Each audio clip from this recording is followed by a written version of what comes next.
বন্ধুরা আমাদের ফল সিলিং এর বোর্ড এই যে আমাদের ফল সিলিং এর চ্যানেল হয়ে গেছে। এখানে এখানে একটু শর্ট পড়েছিল বলে দেখুন, ভালো মতো ফলো করুন কি করেছি আমরা চ্যানেলটা। এটা হচ্ছে কিচেন,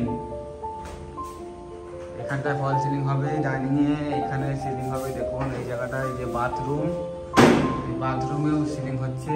এইখানে ওই ঘরে একটা বেডরুম, এটা হচ্ছে এইখানে একটা বাথরুম আছে, এখানেও সিলিং হবে। দেখুন ঠিক আছে, আর একটা ঘর আছে এইখানে, এইগুলো সিলিং হচ্ছে এখানে।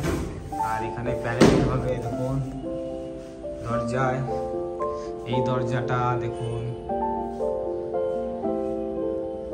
এই কাজটা এই যে থার্মোকল, আমরা সব থার্মোকল দেবো। এই কাজটা হচ্ছে রাজারহাট নিউ টাউনে, আপনারা চাইলে যোগাযোগ করতে পারেন আমাদের সাথে। এই যে আমার মিস্ত্রি দেখুন, এই যে সামনে করছে এখন।